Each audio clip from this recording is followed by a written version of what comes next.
Good morning. I'm Gayland Kitch. I am the Director of Emergency Management at the City of Moore.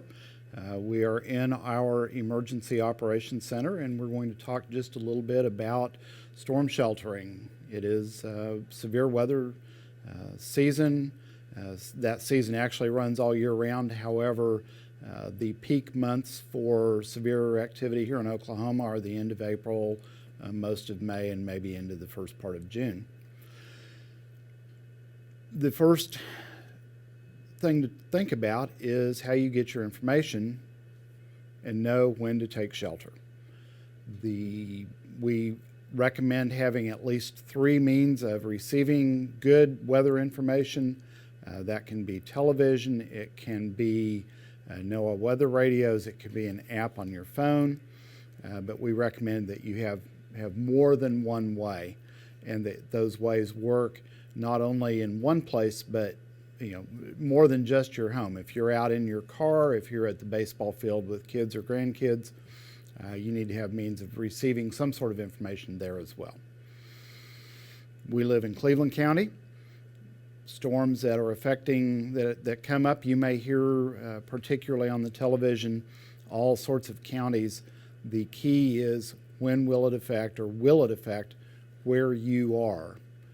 Again, we're in Cleveland County. If you start hearing Grady County, McLean County is just to our west and south.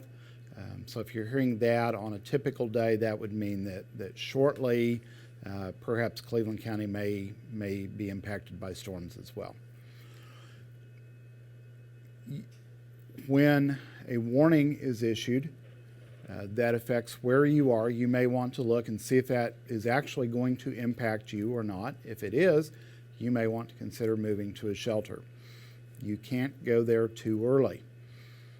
You certainly, unless you have a shelter at your home that you can very quickly move into, you don't want to wait for tornado sirens to go off. Tornado sirens typically are when warnings are issued for the immediate area. Perhaps you have 5-10 minutes. Maybe. We've had storms that we've had 30 minutes warning with our sirens, and we've had storms that were actually causing damage on the ground before we were able to detect them and issue the warning. When you make that decision, first of all, you need to have practiced this. You need to know how to get your shelter door open. If it's fairly heavy and you're relying on your children at home by themselves, you may want to make sure that they can actually open the door. If you have pets and plan to take them with you, you want to practice that. Many pets are somewhat fearful of going into a hole if your shelter is underground. So you want to practice that. You want to practice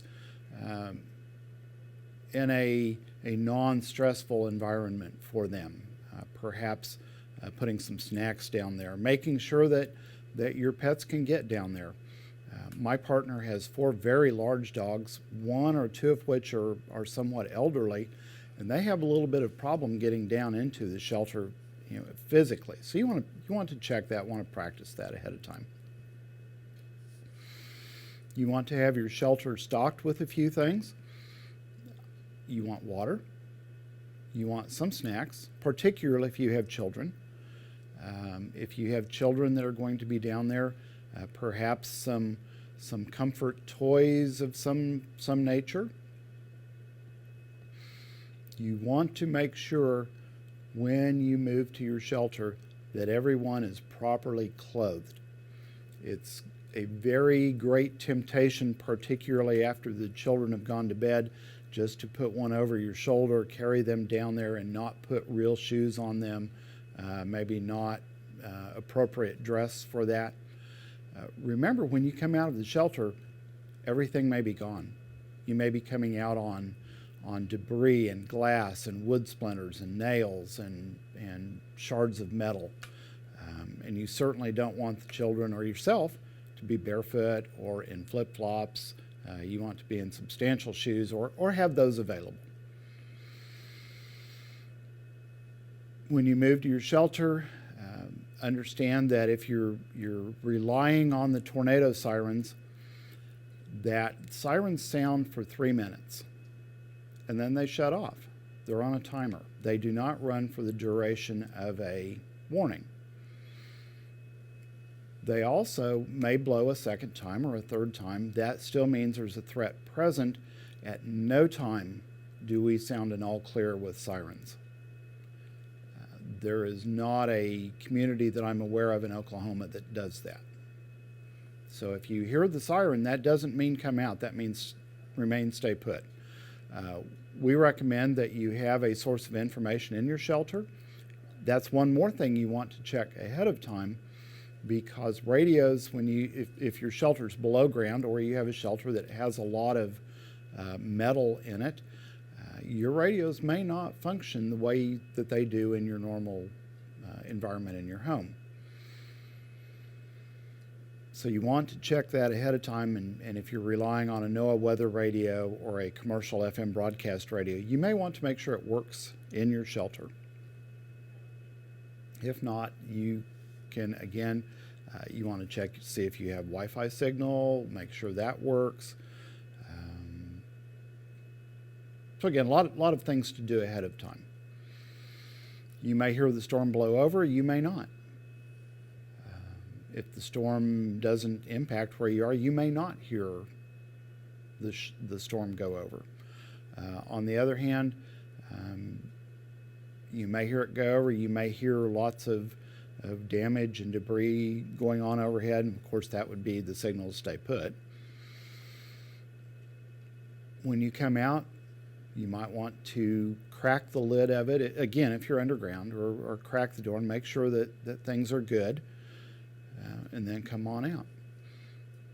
Most of the time, probably 99% of the time, you'll come out, everything will be fine, and you go back to normal activities. But remember, again, you're sheltering against that 1% or less time that you've actually had damage. So shelters are good. If you don't have an engineered shelter, whether it's one that's in your garage or an engineered above ground shelter, the same rules that we've asked people to follow for many years are still very effective. Again, what you're wanting to do is stop things being blown in the wind. And you do that by going as far down in your home as you can get. If you have a basement, that's good. If you have an underground shelter, that's good. If you don't, the lowest floor, the first floor of your home. You want to put as many walls and things between you and the outside as you can. Again, the goal is to stop things being blown by the wind.